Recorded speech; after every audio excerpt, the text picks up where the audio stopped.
Diski Times, now available in stores around the country for only R3.50. iDiskiTV powered by World Sports Betting. Tshakuma Tsha Madzivhandila 1, Chippa United 0. The Nedbank Cup final. For the very first time in their history, Tshakuma Tsha Madzivhandila wins a cup final. Well done to them. They deserve it. It was lovely, lovely story. When you look back 3-4 months ago, we were all written them off. A new owner comes in, Silo Abram, and he revives the fortunes of the team after Masara Moraozi almost made a mess of leading this team, not paying players on time, some players refusing to go training. That's now water under the bridge. Well done to Tshakuma Tsha Madzivhandila. Junior Khanye, our analyst as always. A decent cup final. Sometimes we're scared that we'll see boring cup finals, but this one was a decent one. You could see there was an entertainment value to it as well. Yes, unfortunately. Easy. Ngibulisa Justice. Easy. The little Napoleon Benedict Zovita. Bafethu kunjani, keep on supporting iDiskiTV. We fighting no one trying to fix South African football. Yeah, kuleko ivaru ukuthi can you see coach mangithi mina mawafika udile nhle. It means udile nhle lama club ekwadlalela njenge Black Leopards beka wa coach Black Leopards Baroka. You sometimes ufike teamini whereby bakusanela ama player.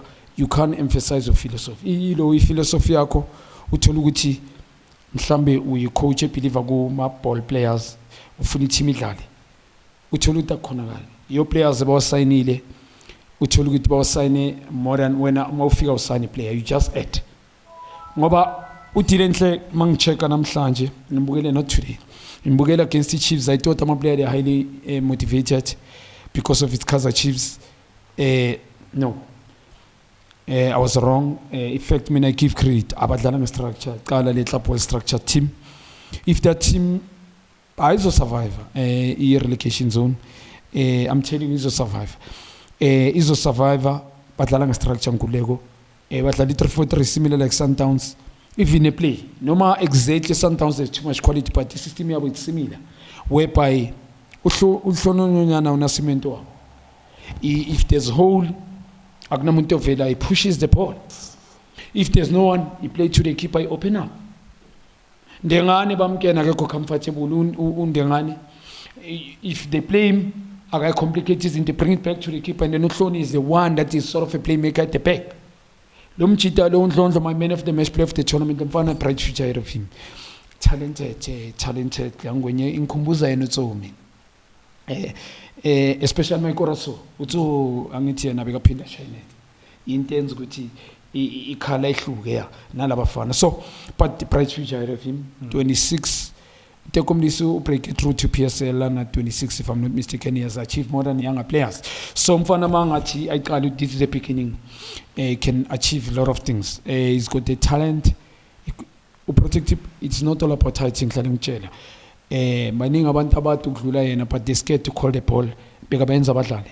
He was more of a playmaker. Ngema disappointing today cause badlala 3-4-3 him badlala diamondship kunalomchita lo team as an anchor yabo phamba front two yabo ungema ka right ka left Ndlondlo bayenza nama cross run but ungema was more off today beka more off. I understand he was concerned. He was a pity cup final yakhe ukuqala umfana ngimbone angekho mina. So going with the front three, bebatsheka ngama-wing back, disappointed ngale left back yabo le dayi inhloko. I don't understand umchita. No, you can't do such. Minky Mouse ezinye izinto bekazenza. I don't care who says what, disappointed. So, in fact, both wing backs, no, Topola didn't have a good game today. Topola is well traveled, he's an experienced player. I'm very disappointed. So, Topola must play right center back. He's got a height. Must go center back. Because he had a good right back who crosses work. We told him across more than 5. Or sharp is good body. Or sometimes he give it to keeper. Decision making is poor. So, Hloni Ndengane give a round of applause. Yeah, Hloni was my vice captain who United FC. Good player. Yo, technical mnandi. We have good development as well as previously. Was a problem fan. I know football ngule ngoma ngamcheka vocal wenza izinto zibe easy at the back iwiper. So wenza nale back for kube ngathi ngoba badlala bayi3 but lo mjita u team come and join them when they defend. So kuba simple, and then lomfana lo Ndlondlo is more of a playmaker. Team outstanding as well. Yeah, so badlala ngama department up front lacking. Rakhale off.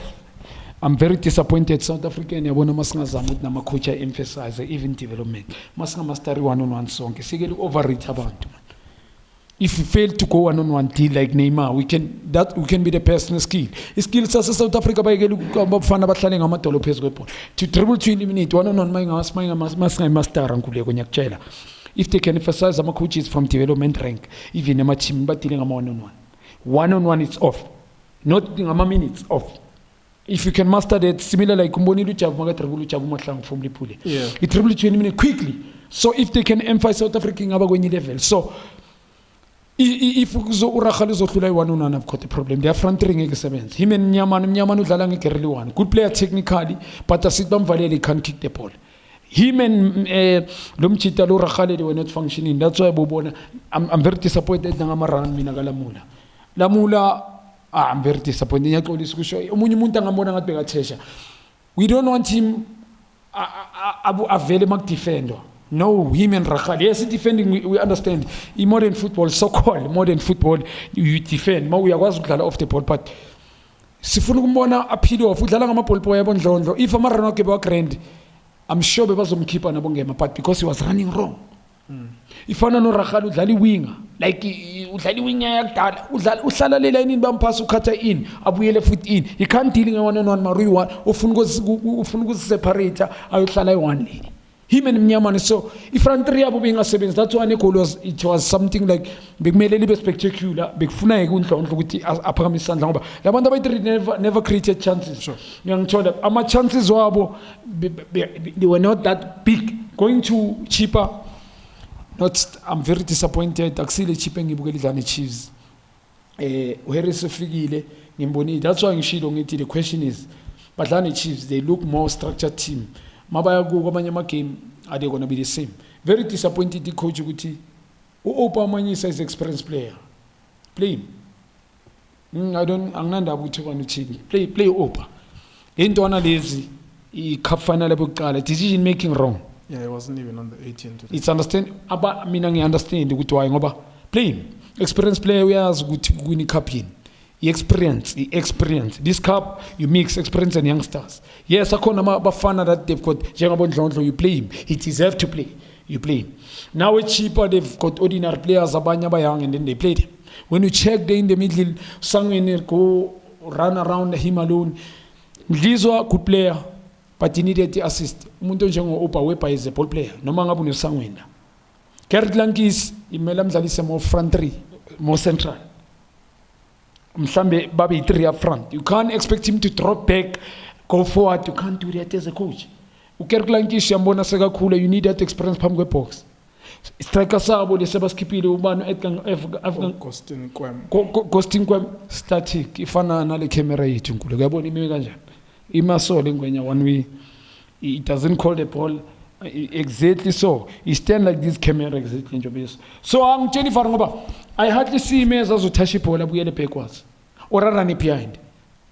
So ngiyaxolisa coach leke creativity labantu abayi3 ufuna ukuthi akudrop uGerrit Lankis nomdlizwa but drop it to afini yabo because of understand labantu adlala ngabo at the back the inexperience ngalabafana laba wing back ngikhuluma nge right and left inexperience mabaphethe ibhola always but triple ibhola phakathi but badlala la balwini. But bayenze kaningi sangweni udropa too deep ngoba nabo mawungabacheka ichippa befuna ukuthi bebadlala bayi4 at the back but lengwenya le ama right back left back yabo ne right back mabaphasi ball bafuna ukujoin nalo mabaphasi ball ngabafuna ukujoin so bekumele ukuthi usangweni drop back belingafiki up front inkululeko ngisasho namanje noma ngabe belifika let's say for instance bamphasa khona lapho banokufika ngama pitches they play uGerrit adlale or yena umdlizwa kule receive ball face ball lakhe kumele balikick so kanye abamba umuntu bamfoul foul okanye offside akacheck nokuthi line ime kanjani. I'm very disappointed joba ngisho they're not looking like a team. Irrigation zone they deserve it. I'm sorry kusho so ivar ama team njengabo Chippa very disappointed in South African football if ngisayiphinda ngeke ngisabe kuyisho if iChippa ne-TTM bazodlala i-cup final, but they deserve abantwana babantu. But the South African football as a whole, very disappointed. I can win it, but credit to these two teams. Ngoba i-TTM izenzele ne-Chippa izenzele, but i-TTM bafuna bafethu ngule konyakutshela next year if they can go pre-season together. Bamiyeke udinga endle. Kunento engiyibonile, if you get proper players, you just need wing right and left, more skillful players aba quick. Anga South Africa ba producer nini ama player ngoba si overrate abantu. Ama players South Africa yabona masinga master ngiphelile phansi. Mina ngiemphasize kuba coaches. If they can e1-on-1, 2v2, 3v3, 3v2. The quickness, one touch, two touch, triple like subambi ibhola. Ngule konyakutshela we can have, if you can have Neymar's, Messi's, and you can with the skills in South Africa, but it goes down a proper development. Ngoba mawungacheka ishabantu abaningi bababiza ngengwenya bathunzima mawumcheka dribula no nkuleka ngeke ilast state ayifani ne starting point whereby udlala ngegerilo mawufika ngale one touch you move quick like you need abantu bakhona bo Serino la South Africa ba modern Serino quickness dynamic goes with coaching. So I'm very disappointed, but what a game bra, especially ngizokutshela nje ngoba na iChippa kuye kaba nama moment whereby nabo they start ukuthi bafuna ukuza ku-TTM, but game management. Give credit to iTTM game management. They sometimes are clear noma kanjani. They play and iChippa never created chances. Bangaka babona ukuthi ayithishi bayemasayidini, so they want to square. Uyabona uhluli lapha nondengazi, they win each and everything. Yeah, they attack the ball abalindi. So isalibele yaqhubeka iChippa. So I'm sorry. TTM ngitshelile na Friday when they predict today they're going to win. All right, there you go. That's TTM. Well done. You win your first ever cup. You deserve to be here. It's up to Sundowns, Chiefs and Pirates to win when they play against you. They didn't. Well done to you. iDiskiTimes.co.za. iDiskiTV on Facebook as well. WSB.co.za. Thank you very much for watching us.